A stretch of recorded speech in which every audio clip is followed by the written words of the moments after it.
My name is Scarlett Hayes, 28 years old. I kept my father's surname, while my younger sister took my mother's maiden name, Vivien, to build her brand. Last Friday night, at a high-end gallery in Arizona, my family was popping champagne to celebrate Chloe's debut art exhibition. They praised her to the skies as a once-in-a-generation genius. Meanwhile, right in front of 200 elite guests and art critics, my mother handed me a trash bag and called me a jobless failure who should at least make herself useful by cleaning up. I didn't argue or cry. I simply smiled, walked past them, and stepped onto the main stage. You see, they had no idea I was the anonymous, world-renowned art appraiser officially hired for the event.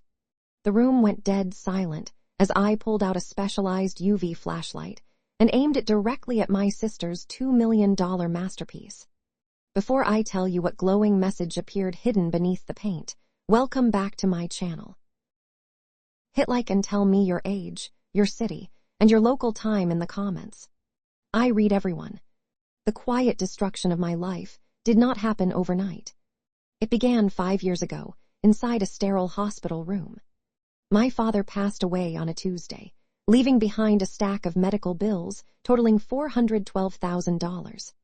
The bank initiated foreclosure proceedings on our childhood home in Sedona 30 days later. At 23, I was a classically trained oil painter. I had the technique and an eye for color grading, but I lacked the appetite for self-promotion. My younger sister, Chloe, was the exact opposite. She possessed a magnetic charm and a social media presence that treated her aesthetic like a religion.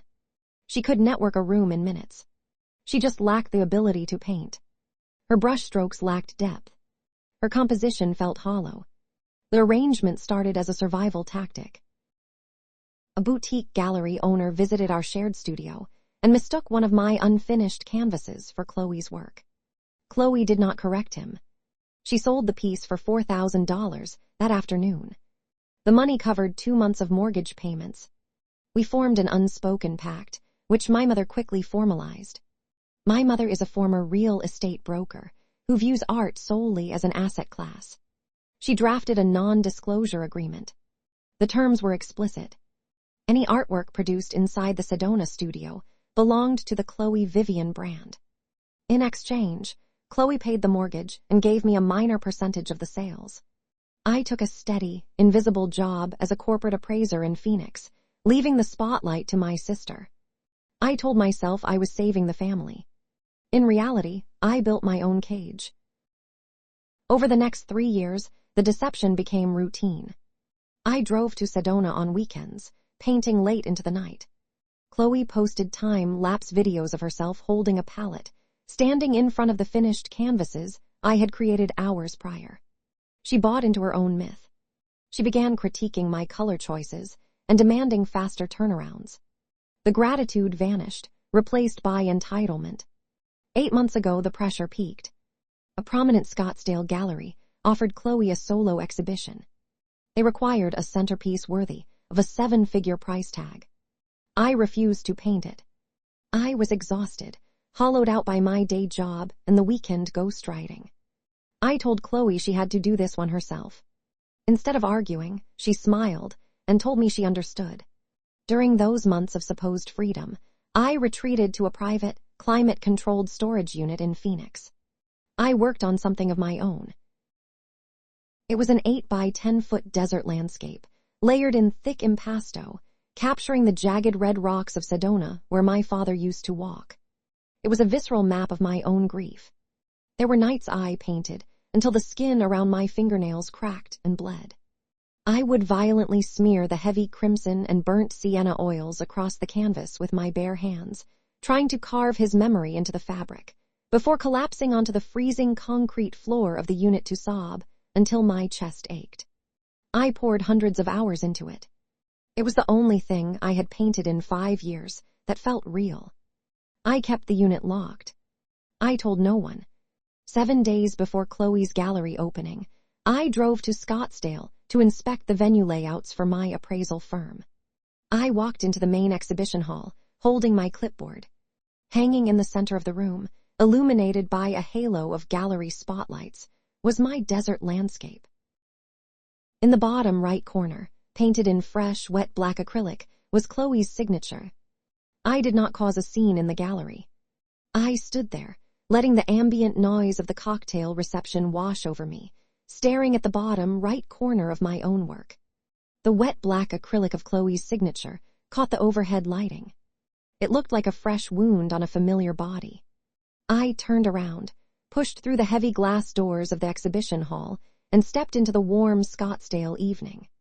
I did not run. I walked to my car, got in, and started the engine. I drove 20 miles to my mother's house in Paradise Valley. The drive gave me time to process the mechanics of the betrayal. My mother never shed a single tear at my father's funeral. Instead, she sat in the back row of the church, her thumbs aggressively tapping the calculator on her phone as she tallied the towering medical bills. When she finished the math, she shot me a cold, resentful glare. She viewed his death as a financial insult rather than a tragedy, and from that day on, she treated financial survival as the only valid metric of loyalty. She bought the Paradise Valley property, using the first major wave of profits from Chloe's brand.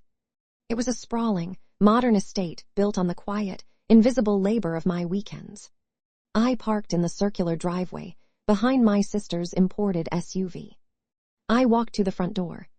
It was unlocked. I found them in the kitchen. The space was an expanse of white marble and stainless steel. My mother stood at the island, arranging expensive cheeses on a slate board. Chloe sat on a velvet barstool, scrolling through her phone. They looked up when I walked in. They did not look surprised. They looked expectant, waiting for a reaction they felt they could manage. I stopped at the edge of the room. I looked directly at my mother and asked a single, flat question. Why? My mother did not drop her knife. She did not raise her voice. She reached for a bottle of chilled white wine, uncorked it, and poured a glass with chilling pragmatism. She slid the glass across the smooth marble surface toward me. I did not take it. You have a steady salary, Scarlett, she said. Her voice was gentle, dripping with a terrifying kind of practical reason. She leaned against the counter, crossing her arms. Chloe's gallery contract expires at the end of the month. The owners made it very clear.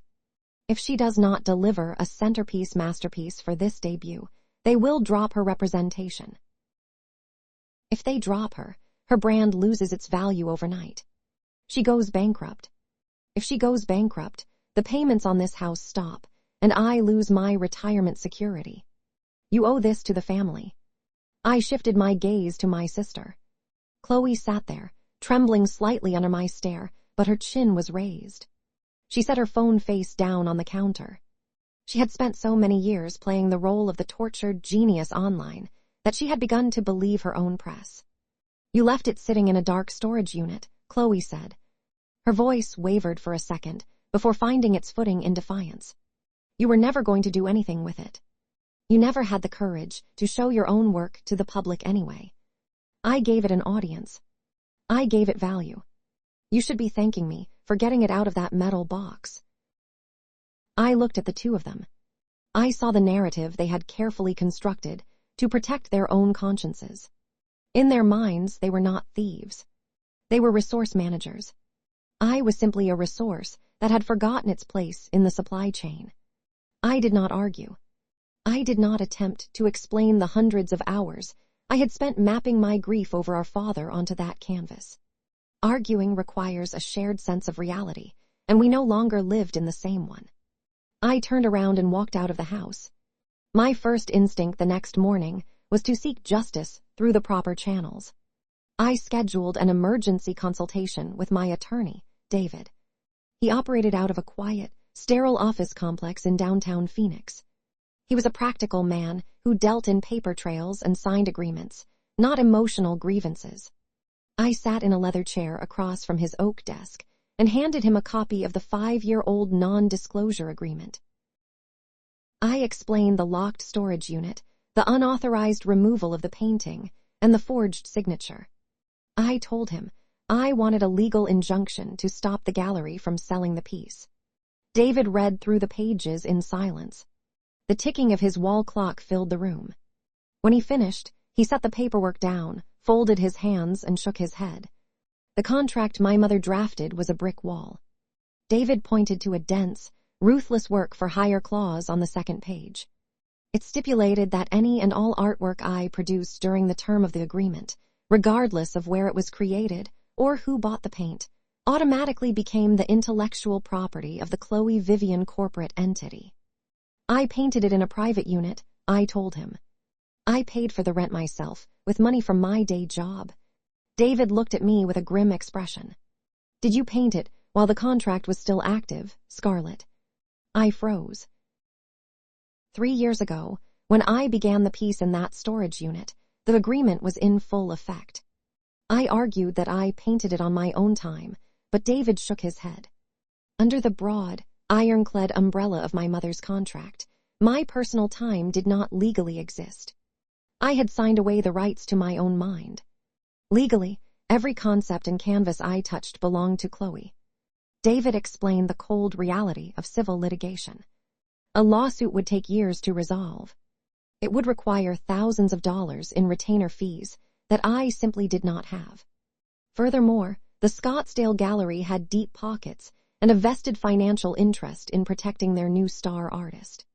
Their legal team would bury me in procedural motions until I ran out of money. The law was not designed to protect the truth. It was designed to protect the contract. That legal barrier was just the first lock on my cage. The second was my own career. As a senior appraiser, my livelihood depended on absolute, clinical objectivity. I couldn't just run to the press or my boss and scream fraud. The gallery's lawyers would instantly crush me with a defamation suit. Without ironclad, scientific proof, my firm would fire me by lunch to dodge the PR nightmare. I'd be stripped of my state certification and permanently blacklisted from every auction house in America before the weekend. I was legally trapped by my mother's contract and professionally gagged by my own industry. I was completely, suffocatingly cornered. I walked out of the law office and stepped into the dry Arizona heat. I sat in my car for a long time, gripping the steering wheel. I felt the heavy, suffocating weight of the trap my mother had built. They had stolen my masterpiece, and polite society demanded I stay silent to protect my own livelihood. They expected me to swallow the loss just like I had swallowed everything else. But as the air conditioning cooled the interior of the car, the panic began to recede. It was replaced by a cold, sharp clarity. The legal system required a burden of proof I could not easily meet in a courtroom.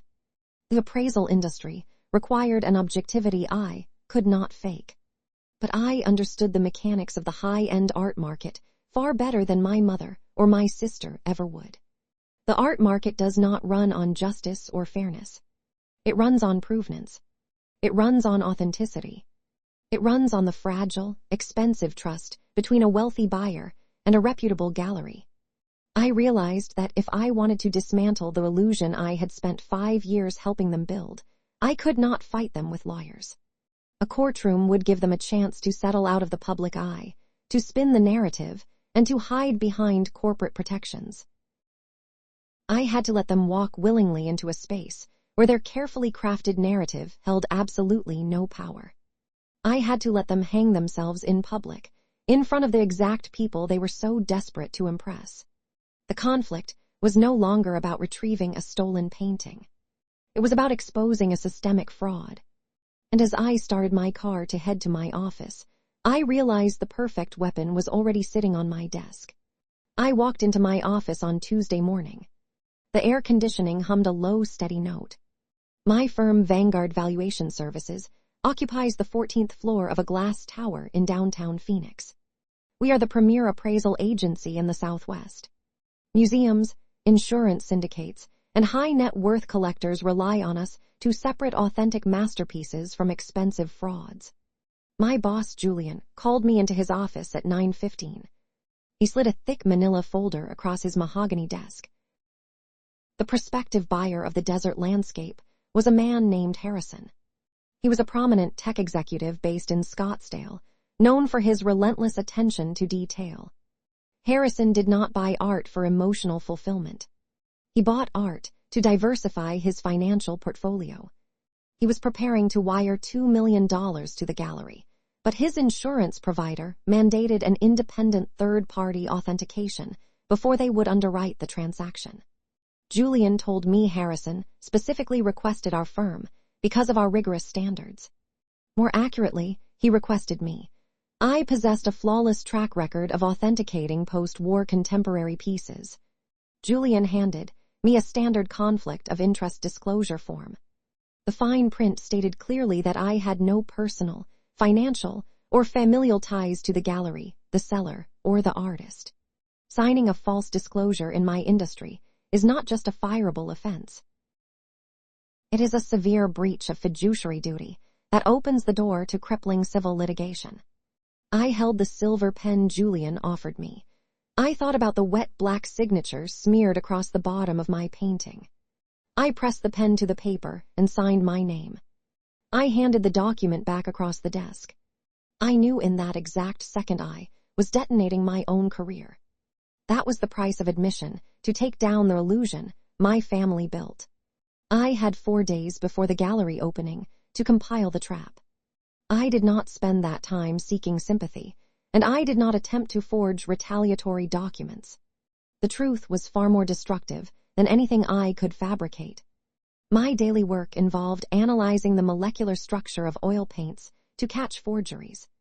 Spending 5 years watching my sister take credit for my brushstrokes had bred a deep, quiet paranoia inside me. When I began working on my private landscape 3 years ago, I anticipated that my mother might eventually find a way to monetize it. I designed the piece from the very beginning to be stolen. I gathered the raw, undeniable chemistry of my own work. Chloe used standard commercially available acrylics and oils bought from a local art supply chain. Her materials left a predictable generic chemical footprint. I did not use those accessible materials for my private work. I painted the desert landscape using a custom mixed isotopic lead white pigment.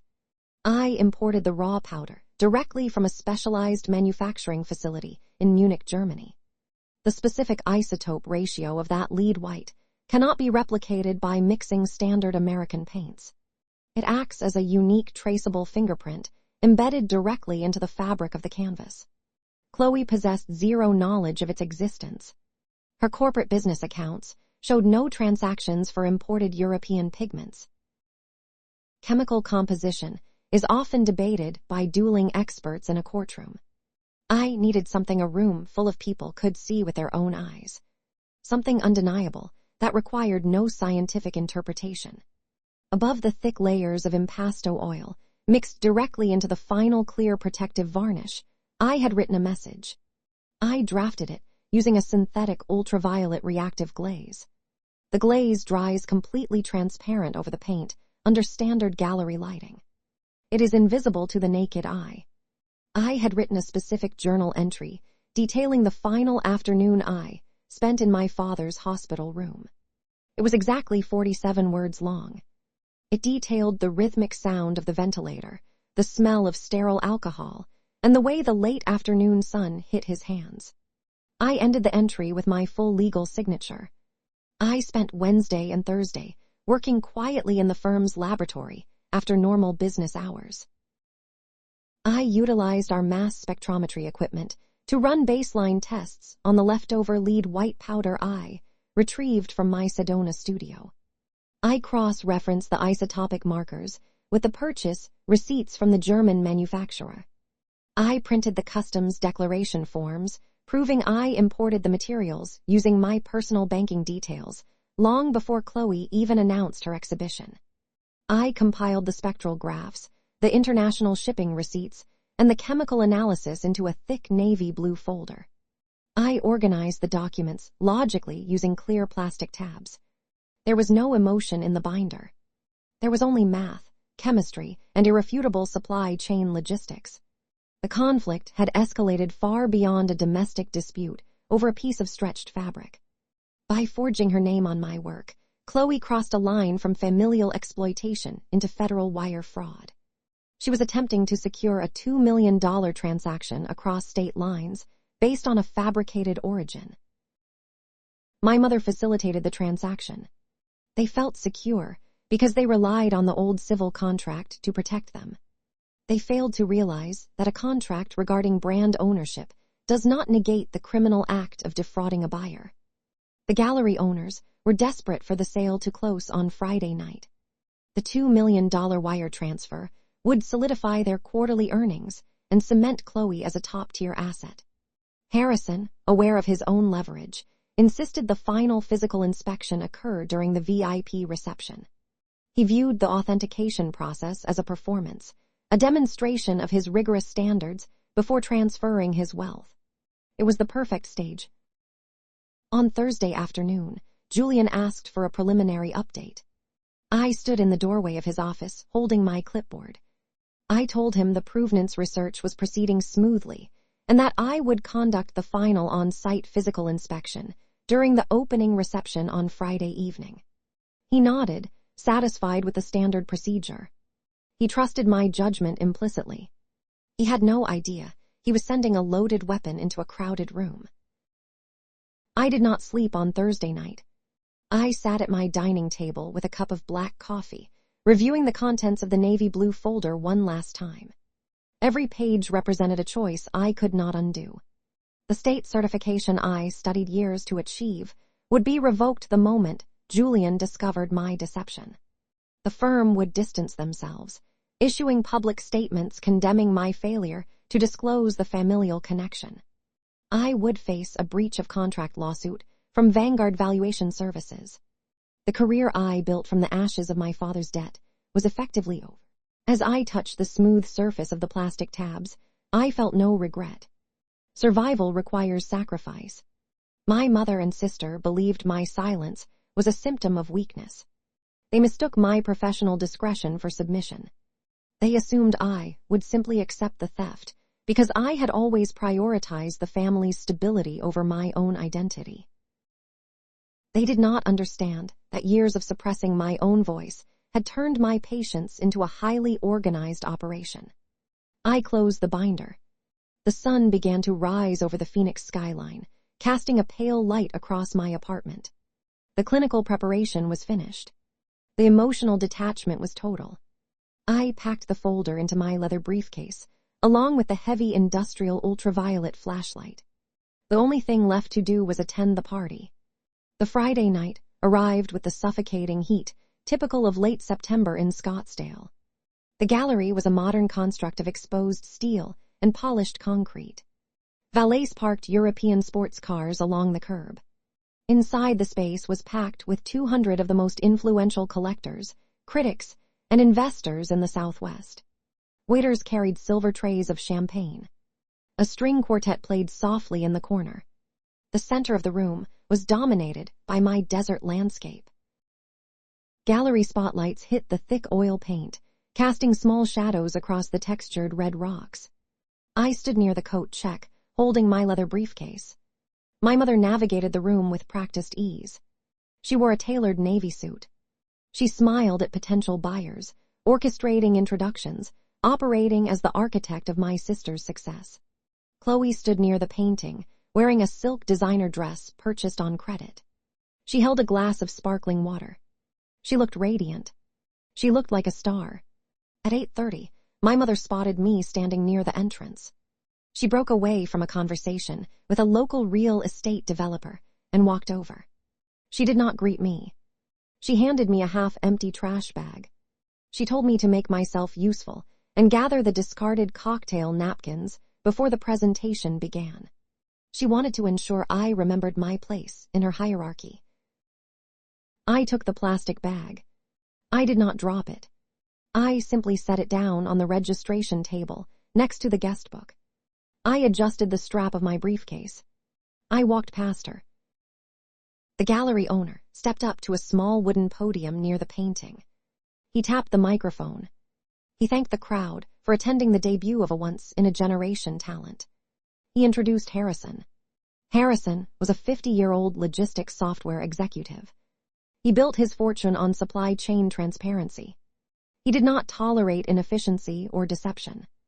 Harrison approached the podium.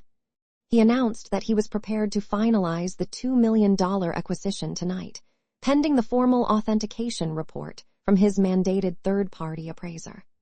He looked out at the crowd. He asked for the representative from Vanguard Valuation Services to step forward. My mother looked around, expecting a man in a gray suit. Chloe maintained her practiced smile for the cameras. I stepped onto the low stage. I placed my leather briefcase on the podium next to the microphone.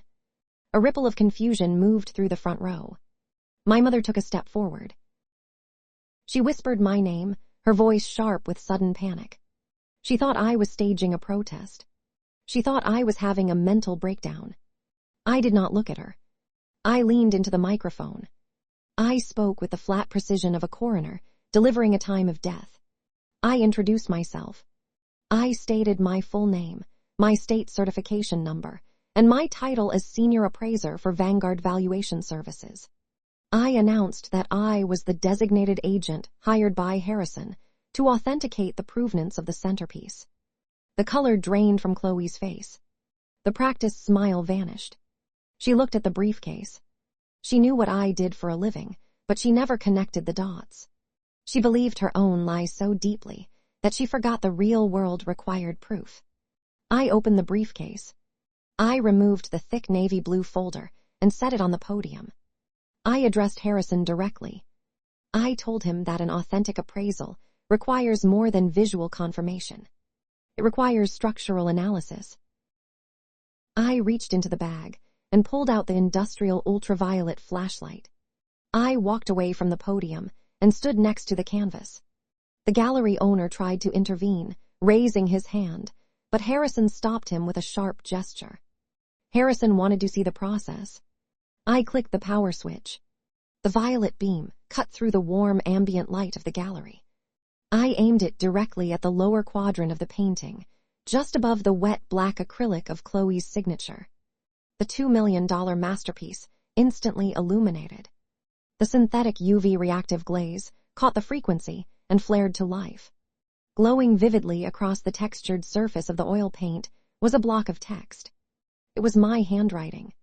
The string quartet stopped playing. The room suffocated in silence.